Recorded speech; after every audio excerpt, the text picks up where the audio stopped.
Hey guys, I was going to do another Fluval Flora update for AquariumTech here, and I was going to tell you a little bit about what I have planned and what I got going on here from the last time.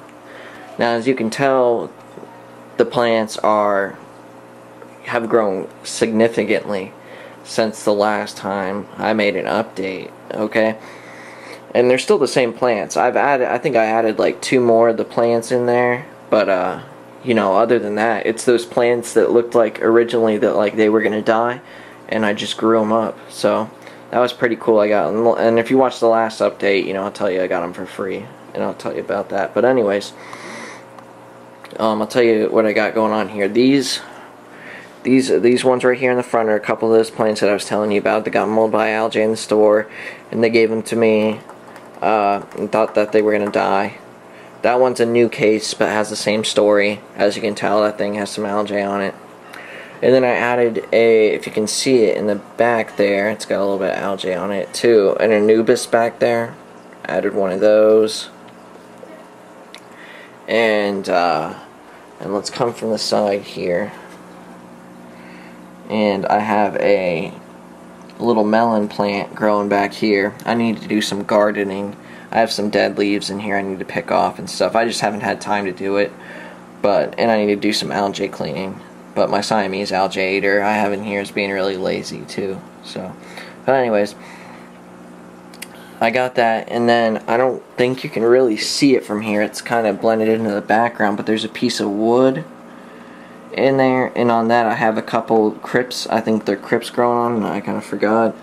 See, there's like one, it's kind of like right here. You can kind of see it. I don't really want to move the wood because I just finally got them. They're pretty new. I got them to finally start growing around the wood and stuff. You know, because at first, you know, usually if it's not already in there, you have to have like a rubber band or, you know, glue it on there or something. But I just finally got it to grow on there, so I'm not going to mess with it. But anyways, so I'm pretty much using all the same stock stuff.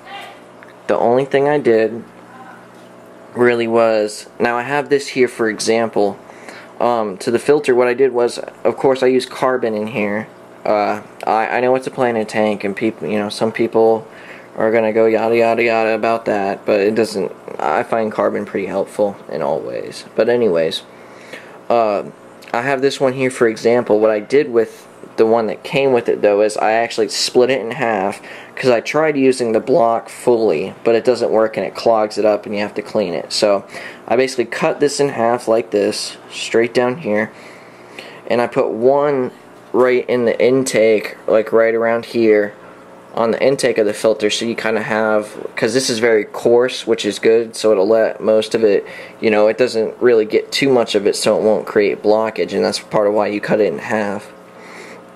And I put it right around in here, and you know, add a little bit more biological filtration, of course, and it helps you, the rest of your sponges in there, you know, kind of gets a lot of the original debris out, because that's one thing I don't like about this filter. I don't understand. I can't really pull it out right now, but the first layer of foam in there is thin, but it's actually pretty fine, and then after that the foam's like coarse like this, which doesn't make any sense. It should be the other way around. So, but anyways, and then I took the other half and I put it on top of the carbon. I don't know if you can see that, but I actually don't have it in there so you can see it. That's what I'm talking about, that little space here in between the carbon and the stator for the motor, or the impeller there. I actually put the other half on there, so it kind of has a little more it's mostly for biological purposes, because by the time it hits there, it's going to get the mechanical stuff, so, or mechanical, or the debris and stuff. Anyways, so it's been doing really well in that aspect, and I'll give you a couple more tips on here and a couple things I've encountered.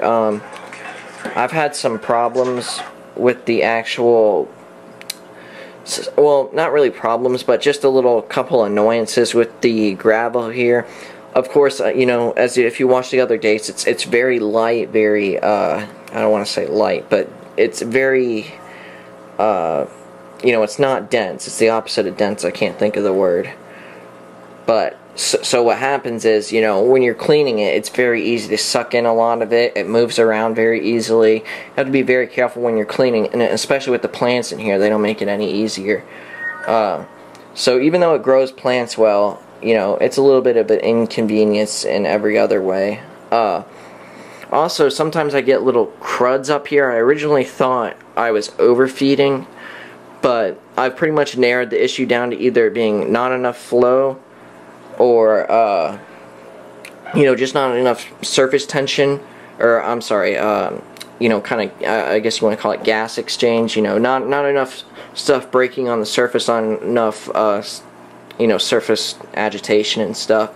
But that's actually good for planted tanks, because whether you know it or not, that's what they use air stones for, because it creates a gas exchange and it exchanges carbon dioxide for oxygen. But in a planted aquarium like this, you don't want that, because obviously you want the CO2 to go to the plants, which is why you have the CO2 system in there. And I'll give you a tip on that in a second here. And also another thing, as you know, or as you can probably see, I let the algae grow on the filters. I find whether it looks like it on the camera or not, if you let the algae grow on the filters, it actually kind of hides it better. And I like that, so I kind of let the algae grow on the filters. But of course, when I take them out, I clean them and stuff. So, that's one thing I do let happen.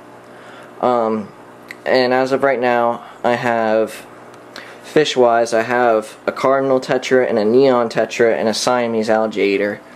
Now, I originally had more cardinal tetras, but what happened was I had a friend who actually, well, I guess a lot of people around here don't know you can get cardinal tetras. I was telling him where he could get them, but he offered to pay me $5 a piece for them, and he was like begging me, so I sold him 3 cardinal tetras for 15 bucks. I mean, can't go wrong. I get them for like $2 a piece. So, but I haven't gone out and bought more.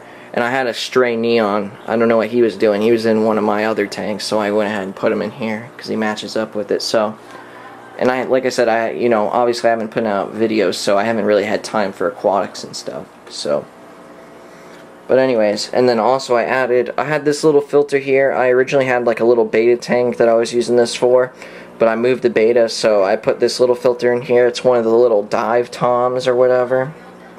And it's got a little sponge in there and a little piece of carbon in there. And it's got a nice spray bar. It doesn't really put out too much flow, but it's a little extra something to put in there. Adds a little bit, you know. I didn't really have a use for it otherwise. So, and then on the CO2 thing, if you, okay, I don't run it every day. I know some people might leave it open, or, you know, make sure it's full at all times. I've actually found I get really good plant growth if I kind of do it in bursts. You know, I might open it like once a week, but I do notice the CO2 goes fast. I've never had CO2 dissipate so fast from my from the counters or diffusers or whatever you want to call them. So, but I don't use it all the time. You know, I maybe open it and fill the entire thing up once a week. And I get one of these little things to go for a very long time. And also, I was planning on, because the paintball, I don't know if you guys know this, they make little 12-gram paintball cartridges for that. Little CO2 cartridges. Now, I was going to use those because they're a lot cheaper. Let me see if I can't get it out here. I'm trying to get you out. Here it is. But the problem is, these things have threads on them. So if you can somehow make threads in the metal, and you have one of these things, see they have little threads on them on the top here, so you can't really use that for those of you that wanted to try that, unless you have some way of either sticking it onto the thing, onto the little regulator, or making threads into the metal. That's not going to work. So, because I did mention that a while ago, and these are also 20 grams, not 12 grams, but it doesn't matter. You can still use it as long as you put threads on there. So, now as the light, I know I originally said I was really worried about this working. Well, it's actually working very well. So, I'm actually very pleased with it so far, but I am planning to replace it. As you guys know, I love LEDs, and Eco Exotic is coming out with I think I showed you one of my panorama modules in one of my videos. Well, they're coming out with the Panorama Pro RGB, which actually changed colors and stuff. And what I'm going to do is I'm going to take this out and I'm actually going to drill it into the reflector. And of course I'm going to put a reflector on that too. So it's going to be really neat having a little LED fixture on here. So it'll probably be, I'd probably go coral in there with that thing if I wanted to. So, alright, so that's pretty much my plans and what's going on with the nano tank. I know this is kind of one of those things I said I was going to keep up with and make videos on and stuff, so kind of trying to do that. I know there's a lot of people interested in these tanks. Oh, and another thing, I also let the algae kind of grow in the back because it's styrofoam, alright? It's easy to scratch it off, make it float and crap. So, I don't really clean it off, I kind of just leave it. And it looks alright, it doesn't really grow rampant on it or anything. So, it's really not too much of a big deal. And I do the same thing with the CO2 thing, I just let algae grow on it because it's, you know, it helps kind of hide it, so. Alright, that's pretty much what's going on with it. I might do another update when I was planning to see if I can't find another small internal filter to put in here to get a little more flow. That's another kind of gripe I have about this. It definitely doesn't have enough flow in it, even with that other filter I added. So I'm going to go around and look for another filter to put in there. Maybe even another one of these Fluval Nanos, but I'm kind of leaning against it, but it might be my only option. So I got to check out what there is on the market for that. Alright? So that's pretty much what's going on. If you have any other questions, you can ask about it, or ask about any of the other little mods I might have done to it. So, but I'm still keeping it pretty basic. So, alright, I guess that's about it. Thanks for tuning in.